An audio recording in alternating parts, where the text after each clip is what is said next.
긍휼히 여기는 자가 복이 있다. 우리 세상에서는 얼마 전에 총선이 있었습니다마는 국회의원이 되고 출세를 하고 성공을 한 사람, 이 사람이 복이 있다. 그러죠.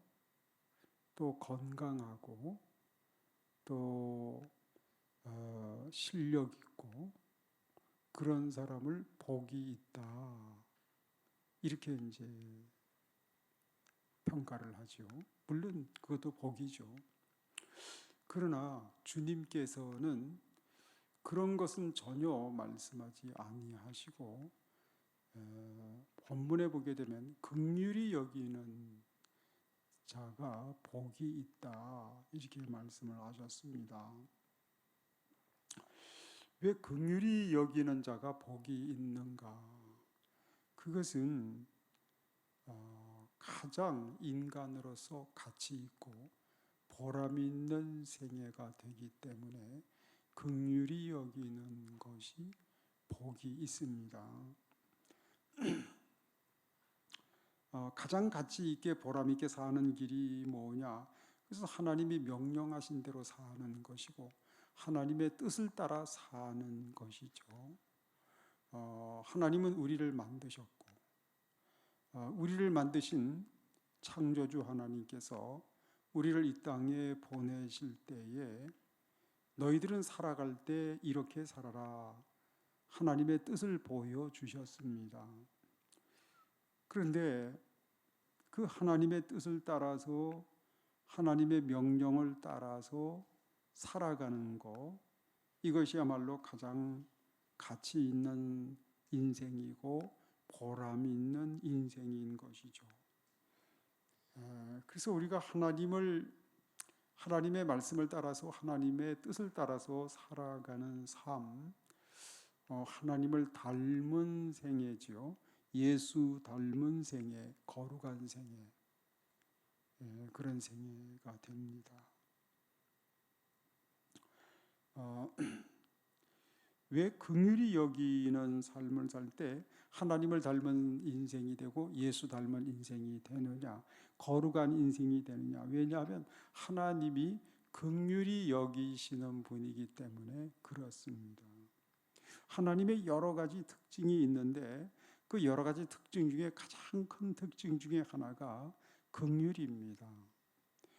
신명기 7장 9절에 보면 오직 내 하나님 여호와는 하나님이시요 신실하신 하나님이시라. 그를 사랑하고 그의 계명을 지키는 자에게는 천대까지 그의 언약을 이행하시며 인애를 베푸시되, 이렇게 말씀을 하였습니다.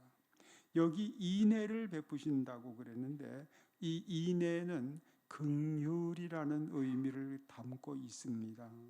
하나님은 긍휼을 베푸시는 하나님이다, 이 말이죠. 또 시편 103편 8절에도 보게 되면 여호와는 긍휼이 많으시고 은혜로우시며 노하기를 더디하시고 인자하심이 풍부하시도다. 여호와는 긍휼이 많으신 분이시다, 이렇게 말씀을 하였습니다. 또 103편 13절에 보면 아버지가 자식을 긍휼히 여김같이 여호와께서는 자기를 경외하는 자를 긍휼히 여기시나니, 하나님께서는 하나님을 경외하는 사람들을 긍휼히 여겨주신다라고 말씀을 하였습니다. 하나님은 긍휼이 풍부하신, 긍휼이 충만하신 그런 하나님이십니다. 또 구약 성경에도 이외에도 참 하나님이 긍휼히 여기신다는 말씀을 많이 하고 있는데요. 신약에도 역시 하나님의 특징, 예수님의 특징을 긍휼이라고 말씀을 하고 있습니다. 예를 들자면 에베소서 2장 4절에 보면 긍휼이 풍성하신 하나님이 우리를 사랑하신 그 큰 사랑을 인하여, 이렇게 말씀하셨습니다. 그래서 하나님을 묘사하기를 긍휼이 풍성하신 하나님, 이렇게 묘사를 했습니다. 하나님의 가장 큰 특징 중에 하나는 긍휼이다, 불쌍히 여겨주심이다 하는 말이죠. 또 디도서 3장 5절에 보면 우리를 구원하시되 우리가 행한 바 의로운 행위로 말미암지 아니하고 오직 그의 긍휼하심을 따라 중생의 씻음과 성령의 새롭게 하심으로 하셨나니, 이렇게 말씀했습니다. 그래서 우리를 구원하실 때 우리가 잘한 일을 보고, 우리가 공로를 세운 착한 일들을 보고 우리를 구원하신 게 아니고 오직 그의 긍휼하심을 따라서 우리를 구원하셨다, 이렇게 말씀을 하셨습니다. 또 유다서 21절에 보면 하나님의 사랑 안에서 자신을 지키며 영생에 이르도록 우리 주 예수 그리스도의 긍휼을 기다리라. 예수 그리스도의 긍휼, 예수 그리스도의 긍휼을 기다리라, 그렇게 또한 말씀을 했습니다. 그래서 이걸 볼 때에 하나님의 가장 큰 특징 중에 하나가 긍휼인 것을 알 수가 있습니다. 예수님의, 하나님의 외아들 예수님의 가장 큰 특징도 긍휼이었습니다. 그래서 긍휼히 여기는 사람은 예수님을 닮은 인생을 사는 것이고 하나님을 닮은 거룩한 인생을 사는 것이 됩니다. 그래서 하나님을 닮은 인생이야말로 가장 가치 있는 인생 아니겠습니까? 반면에 짐승 같은 인생이 있죠. 그 짐승 같은 인생이라는 것은 긍휼과 반대되는 인생을 사는 인생을 짐승 같은 인생이라고 그러죠. 긍휼의 반대는 잔인이죠. 잔인하게 사는 거죠. 그 잔인하게 살아가는 것은 짐승과 같습니다. 하나님과 정반대되는 인생을 사는 사람이죠. 그래서 잔인한 인생을 사는 사람은 복이 없습니다. 불행합니다. 반면에 긍휼히 여기며 살아가는 인생은 복이 많습니다.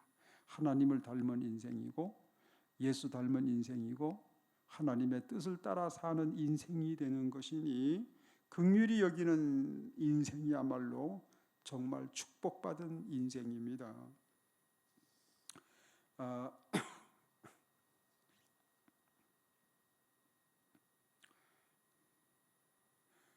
한 번은 예수님께서 세리들과 죄인들을 가까이 하시고 그들과 식사를 같이 나누시고 그들에게 하나님 말씀을 가르쳐 주시는 모습을 보고 바리새인들이 의아하게 생각을 해서 제자들에게 물었습니다. 야, 너희 선생은 어떻게 죄인들하고 같이 다니면서 죄인을 가까이 하면서 그 사람들하고 같이 식사도 나누고 대화도 나누고 그렇게 하시느냐? 왜 그렇게 불결한 사람들 집단에 들어가서 그렇게 그들과 가까이 하느냐? 이렇게 물었더니 예수님께서 그 말을 곁에서 들으시고 이렇게 대답을 하셨습니다. 너희는 가서 내가 긍휼을 원하고 제사를 원하지 아니하노라 하신 뜻이 무엇인지 배우라. 나는 의인을 부르러 온 것이 아니요 죄인을 부르러 왔노라, 이렇게 말씀하셨습니다. 그래서 자기 스스로 의인이라고 하는 사람, 이런 사람을 불러서 구원하러 오시는 것이 아니라 야, 내가 하나님 앞에 천벌받아 마땅한 죄인이로구나, 자기 스스로 죄인임을 고백하고 자백하고 회개하는 이 죄인을 주님은 불러서 구원하려고 오셨다. 그래서 주님은 자기 스스로 말씀하시기를 내가 긍휼을 원하고 제사를 원하지 않는다, 이렇게 말씀하셨습니다. 제사는 예배죠. 이 예배 소중한 것입니다. 근데 예배가 이렇게 소중하지만 예배 이상 더 소중한 것은 긍휼히 여기는 삶이다 하는 것을 말씀을 하고 있습니다. 그래서 이렇게 보게 되면 긍휼히 여기는 삶이라는 것이 하나님의 뜻을 따라 사는 인생이고 하나님의 말씀 따라서 살아가는 가치 있고 보람 있는 인생인 것을 우리가 알 수가 있습니다. 여러분들이 잘 아시는 아주 세계적으로 유명한 인물 그 슈바이처 박사, 그리고 동시대인이면서 같은 독일 사람이었던 히틀러. 그 사람들은, 이 두 사람은 동시대를 살았습니다. 그리고 같은 독일 사람입니다. 그런데 정반대의 생활을 살았죠. 슈바이처는 긍휼히 여기는 인생을 살았죠. 자기가 배운 의학적인 지식, 그 지식을 총동원해서 아프리카 가난한 나라, 미개한 나라 찾아가서 그 아프리카의 가난한 사람들을 진료해주고 치료해주고 불쌍히 여기고 긍휼히 여기고 돌봐주는 그런 일생을 살았죠. 결과 여러분들, 이 슈바이처가 91세 때 세상을 떠났는데, 그가 세상을 떠났을 때 많은 사람들이 애도를 하고 추모를 해주고 그랬죠. 보람 있죠, 뭐. 이 긍휼히 여기는 생을 살았을 때 정말 가치가 있는 인생인 것을 세상에서도 평가를 해줬습니다. 반면에 히틀러는 어떻습니까? 히틀러는 그가 독일 최고의 권좌에 올라갔죠. 독일에서 말하자면 가장 크게 출세한 사람이 되었습니다. 가장 크게 성공한 사람이 되었습니다. 근데 그가 소유한 권력과 힘을 가지고 히틀러는 어떻게 살았습니까? 잔인하게 살지 않았습니까? 유대인들 600만 명을 독가스로 죽이고 또 총을 쏴서 죽이고 그리고 고역을 시켜서 그렇게 해서 죽여버렸습니다. 잔인한 인생을 살았습니다.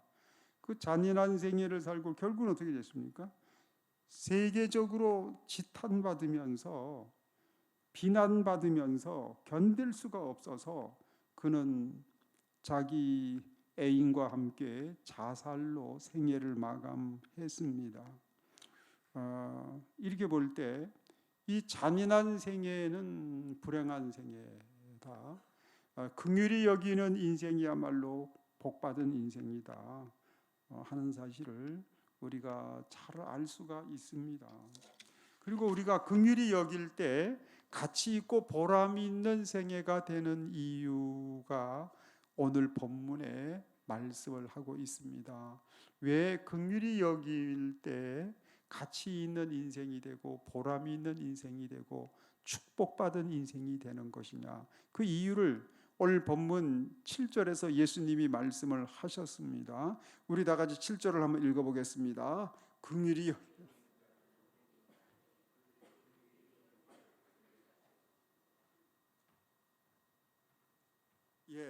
여기 보게 되면은 긍휼히 여기는 자는 복이 있나니 그들이 긍휼히 여김을 받을 것이니요. 그래서 왜 긍휼히 여기는 생을 사는 것이 가치 있는 생애가 되고 보람 있는 생애가 되고 축복받은 인생이 되느냐? 긍휼히 여기는 생활을 살 때 긍휼히 여김을 받기 때문에 그렇다고 것이었습니다. 긍휼히 여김을 받습니다. 남을 불쌍히 여기면 나도 불쌍히 여김을 받습니다. 남을 사랑하게 되면 나도 사랑을 받습니다. 남을 존중하면 나도 존중을 받습니다. 이렇게 긍휼히 여기는 것이 축복의 비결입니다. 특별히 우리가 남을 긍휼히 여기며 불쌍히 여기며 살아갈 때에 마음속에 보람으로 가득 차게 되고 기쁨이 샘솟습니다. 남을 사랑하고 도와주고 불쌍히 여기고 긍휼히 여길 때요, 아주 가슴이 뿌듯해질 때가 있고 보람을 느낄 때가 있고요, 또 기쁨을 느낄 때가 많습니다. 그 반면에 긍휼히 여기는 대신에 복수심을 가지고 미워하고 증오하고 저주해 보세요. 마음에 기쁨이 완전히 다 사라져 버리고 마음이 씁쓸하고 그리고 막 가슴이 아프고 막 머리가 아프고 심장이 두근두근거리고 행복이 없어져 버리고 맙니다. 그래서 우리가 긍휼히 여기는 생을 살기를 위해서 기도해야 됩니다. 그래서 하나님, 나에게 긍휼히 여기는 마음을 주시옵소서. 남을 불쌍히 여기는 마음을 주시옵소서. 우리 늘 그렇게 기도해야 됩니다. 이 긍휼이라고 하는 것은 내 속에서 솟아나는 나의 실력이 아니고요. 이것은 긍휼히 여기는 마음은 위에 계신 하나님께서 성령으로 주시는 축복입니다. 그래서 우리가 하나님 앞에 긍휼히 여기는 마음을 달라고 기도해야 됩니다. 긍휼히 여기는 생을 살게 될 때 물론 사람들로부터도 긍휼히 여김을 받을 것입니다만은 하나님께로부터 긍휼히 여김을 받습니다. 하나님은 일거수일투족 다 보고 계시거든요. 내가 남을 불쌍히 여기고 긍휼히 여길 때 그 모습을 보시고 하나님께서 나를 불쌍히 여겨 주시는 것입니다. 나를 긍휼히 여겨 주십니다. 잠언서 19장 17절에 보게 되면 가난한 자를 불쌍히 여기는 것은 여호와께 꾸어드리는 것이니 그의 선행을 그에게 갚아주시리라. 가난한 자를 불쌍히 여기면요, 하나님께 이것은 마치 꾸어드리는 것과 같아가지고 하나님께서 그것을 기억하셨다가 나를 불쌍히 여겨서 나에게 갚아주신다. 그래서 우리가 긍휼히 여기며 살아야 합니다. 너무나 잘 아는 말씀입니다만은 그 사르밧에 있는 과부가 3년 6개월 경제 공황 기간 속에서 많은 사람이 굶어 죽는 상황이었죠. 못 먹어서 바짝바짝 사람들이 말랐습니다. 뼈만 앙상합니다. 그리고 이 사르밧 과부도 이 양식을 아껴서 먹느라고 했으나 드디어 양식이 다 동이 났고 밀가루통에 바닥에 밀가루가 조금 남았습니다. 한 끼 식사에 해당되는 그런 정도의 양이었습니다. 그리고 이 빵을 구울 때 사용하는 기름, 이 기름병의 기름도 조금 병바닥에 남았습니다. 그래서 이걸로 아들과 함께 마지막 빵을 구워서 마지막 빵을 먹고 굶어 죽어야 되겠구나, 그런 상황이었죠. 처참하지요. 그래서 마지막 빵을 만들려고 준비하고 있는 중에 갑자기 손님이 집에 들이닥쳤습니다. 한 사람인데 털이 덥수룩하게 난 엘리야 선지자였습니다. 이 엘리야 선지자가 대뜸 들어오더니 목이 마른데 물 한 컵 달라고 그럽니다. 이 당시에 비가 내리지 않아 가지고 물을 구하기가 너무 어려운데 근데 물 한 컵 달라 그러네. 이 귀한 물이 귀한 시대. 그러나 말이죠, 너무 목말라 하는 그 하나님의 선지자를 보고 긍휼히 여기고 불쌍히 여겨서 그에게 물 한 컵을 대접을 하지요. 또 뿐만 아니라 이 엘리야는 염치도 없지요. 글쎄 이 마지막 빵을 만들어서 아들과 함께 먹고 굶어 죽을 상황에 있는 이 사르밧 과부에게 글쎄 빵 한 덩어리를 요구하는 것이면 너무 배가 고픈데 빵을 한 덩어리 좀 대접 좀 해달라고. 그래서 이 사르밧 과부가 말이죠, 정말 아들과 자기 단둘이 먹기도 모자라는 빵인데 그러나 보니까 갑자기 찾아온 저 하나님의 종, 하나님의 선지자 엘리야 불쌍히 여깁니다. 긍휼히 여깁니다. 그래서 빵을 만들어서 먼저 대접을 하지요. 그랬더니 하나님께서 내려다보시고 사르밧 과부를 불쌍히 여기셔서 사르밧 과부의 밀가루통에 밀가루가 떨어지지 않도록 3년 기근 졸업할 때까지 날마다 밀가루 채워주시고 기름병에 기름을 날마다 채워주셔서, 그래서 그 기근 경제공황 기간 중에 굶어 죽지 않도록 날마다 일용할 양식을 공급해 주셨습니다. 남을 긍휼히 여겼더니 하나님이 위에서 내려다보시고 불쌍히 여기시고 긍휼히 여기시고 일용할 양식을 공급해 주시고 무서운 경제 기근 속에서도 먹고 살아갈 수 있도록, 먹고 살아남아갈 수 있도록 하나님이 축복을 주신 것이죠. 그래서 이렇게 긍휼히 여길 때 하나님이 위에서 내려다보시고 나를 불쌍히 여겨주시더라 하는 말입니다. 또 이 신약 성경에 보게 되면 이 남을 불쌍히 여겼더니 하나님이 그것을 보시고 불쌍히 여겨주셨던 아주 좋은 사건 중에 하나가 고넬료였다고 봅니다. 이 사도행전에 고넬료라고 하는 인물이 나오지요. 고넬료는 로마 군대의 장교였습니다. 그런데 이 사람은 이방인이지만은 하나님을 믿고 그는 날마다 기도할 뿐만 아니라 남을 긍휼히 여기는 생을 살았습니다.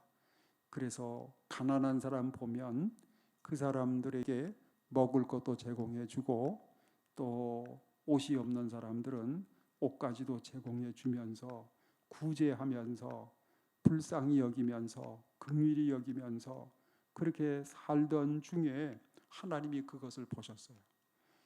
남을 긍휼히 여기는 고넬료를 하나님 귀하게 보시고 하나님이 고넬료를 불쌍히 여기시고 긍휼히 여겨주셔서 하나님께서 그에게 큰 은혜와 축복을 안겨주셨습니다. 그게 뭐냐면 그 당대에 세계에서 가장 훌륭하게 하나님 손에 붙들려서 쓰임받던 하나님의 종 베드로 목사님을 고넬료 가정에 보내주신 거예요.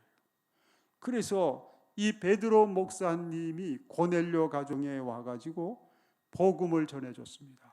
예수 십자가 복음을 증거해주고 그때에 그들이 베드로를 통해서 주시는 하나님의 복음을 듣고 자기뿐만 아니라 온 가족이 예수 믿고 구원받는 복을 받았고요. 그리고 그 예수 믿고 구원받을 뿐만 아니라 온 가족이 다 성령 충만한 복을 받았습니다. 하나님이 남을 긍휼히 여기며 살았던 고넬료를 내려다보시고 귀하게 보시고 고넬료를 불쌍히 여겨주셔서 하나님이 영적으로 엄청난 축복을 고넬료와 고넬료의 가족에게 물붓듯이 쏟아부어 주셨던 것이었습니다. 여러분, 남을 긍휼히 여기세요. 불쌍히 여기며 사십시오. 하나님이 여러분을 불쌍히 여겨주시는 것입니다. 하나님이 불쌍히 여겨주시면은 그러면 인생은 거기서 오케이입니다. 하나님 불쌍히 여겨주시면 그 인생은 됐습니다. 예, 그 인생은 말이죠, 정말 축복입니다.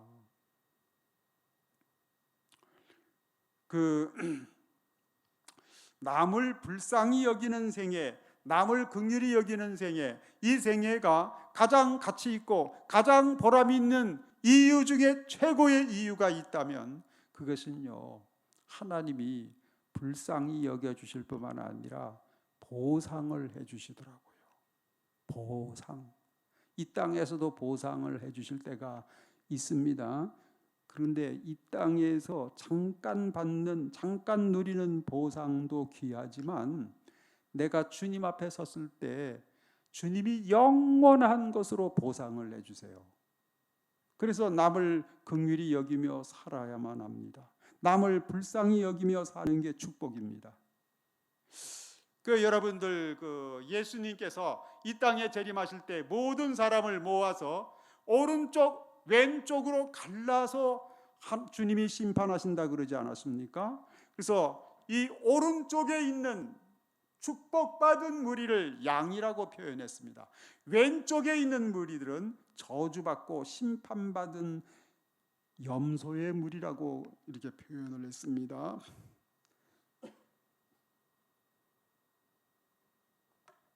그런데 주님께서 오른쪽에 있는 양들에게 축복을 선포하셨습니다. 창세로부터 너희를 하여 예비된 하나님의 나라를 상속받으라. 그렇게 말씀하시는 거예요. 얼마나 감격스러운 메시지입니까? 예? 우리가 주님 앞에 딱 섰는데 주님께서 날 보고 창세로부터 너희를 위해서 예비된 하나님의 나라를 상속받으라. 천국문이 막 삐그덕 하면서 쫙 열리더니만 주님이 쌍수를 들고 환영을 하시면서 어서 오라 그러시는 겁니다. 그러면서 그렇게 주님이 영원한 축복을 선포해 주시면서 영원한 축복을 주시는 이유를 말씀하셨더라고요. 이게 중요합니다. 그 이유가 뭐냐? 그 이유가 이거였어요. 어떻게 생각하면 그렇게 어려운 게 아니에요. 내가 배고팠을 때 먹을 것을 줬다. 내가 목말랐을 때 너희들이 마실 것을 대접해 줬다. 내가 나그네 되어 외로울 때 너희들이 나를 영접을 해 줬다. 내가 헐벗어서 춥고 벌벌 떨 때 너희들이 옷을 입혀 줬다. 내가 병들어서 병석에 누웠을 때 너희들이 병문안 와줬어. 내가 옥에 갇혔을 때, 감옥에 갇혔을 때 너희들이 와서 신방을 해줬다. 방문을 해줬다. 그런 거로 내가 너희에게 이 엄청난 하나님 나라의 축복을 안겨주는 거다. 이렇게 말씀을 하시는 거예요. 그때에 이 말씀을 들었던 양에 속한 사람들이 의아했습니다. 언제 주님이 배고파 하셨을 때 우리가 대접해 드렸던가? 주님이 목말라 하시는 것을 보고 언제 우리가 마실 것을 대접해 드렸나? 주님이 나그네 되어 외로우실 때 언제 우리가 주님을 영접해 드렸는가? 주님이 옷이 없어서 벌벌 떨고 계실 때 우리가 언제 옷 입혀 드렸던가? 주님이 언제 병석에 누워 계셨을 때, 옥에 갇혔을 때 내가 가서 돌보아 드렸던 적이 언제 있었던가? 아무리 생각해봐도 없는데, 아무리 생각해봐도 그런 적이 없는데 언제 우리가 그렇게 했습니까? 언제 그랬습니까? 그랬더니 주님이 하시는 말씀이 내가 진실로 너희에게 이르노니 여기 내 형제 중에 지극히 작은 자 하나에게, 한 사람에게 한 것이 나에게 한 것이야 말씀하셨습니다. 그게 뭔 말입니까? 한마디로 말해서 너희들은 이 땅에서 사는 동안에 예수의 이름으로 긍휼히 여기며 살았던 거야. 그 말이에요. 배고픈 사람 봤을 때 긍휼히 여겼어. 목말라 하는 사람 불쌍히 여겼어요. 대접했어요. 그래서 나그네 된 사람, 외로워하는 사람, 고독한 사람 봤을 때 무관심하게 흘려보내지 아니하고 그 사람을 불쌍히 여기고 긍휼히 여기고 가까이 해주고 말벗 해주고 친구 되어주고 공감해주고 불쌍히 여겼어. 긍휼히 여겼어요. 그리고 병든 사람 봤을 때 그 사람을 찾아가서 문병해줬어요. 축복해줬어요. 감옥에 갇힌 사람 불쌍해서 긍휼히 여겨서 방문해줬어요. 위로해줬어요. 격려해줬어요. 기도해줬어요. 이게 보니까 예수님을 사랑한 일이었답니다. 긍휼히 여기는 것이 축복입니다. 긍휼히 여기는 것이 영원히 남는 축복입니다. 불쌍히 여기십시오. 긍휼히 여기며 사십시오. 하나님, 나에게 긍휼히 여기는 마음을 주옵소서. 불쌍히 여기는 마음을 주옵소서. 사랑하는 마음을 주시옵소서. 예수님의 마음을 주시옵소서. 우리 그렇게 기도해야 되겠습니다. 기도드리겠습니다. 거룩하신 하나님 아버지, 주님의 은혜를 감사드리옵나이다. 하나님께서 오늘도 말씀으로 저희들을 교훈해 주심을 감사드립니다. 하나님, 우리가 긍휼히 여기며 살기를 원합니다. 불쌍히 여기며 살게 해 주시옵소서. 하나님, 예수님의 마음으로 살게 해 주시옵소서. 감사드리며 예수님의 이름으로 기도드리옵나이다. 아멘. 거룩하신 하나님 아버지, 감사합니다. 선교 헌금 드린 형제를 기억하시고 축복해 주시옵소서. 오늘 이 밤에 저희들이 기도할 때 성령께서 감동 감아 주시고 하나님의 뜻을 따라 기도하는 때에 하늘 문을 열어서 각 사람에게 응답해 주시고 풍성한 은혜 내려 주시옵소서. 감사드리며 예수 그리스도의 이름으로 기도드리옵나이다. 아멘. 하늘에 계신 우리 아버지여, 이름이 거룩히 여김을 받으시오며 나라의 임하옵시며 뜻이 하늘에서 이루어진 것 같이 땅에서도 이루어지이다.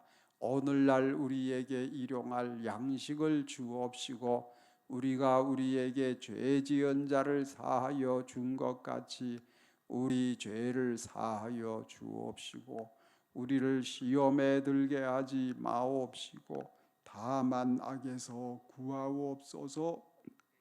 나라와 권세와 영광이 아버지께 영원히 있사옵나이다. 아멘.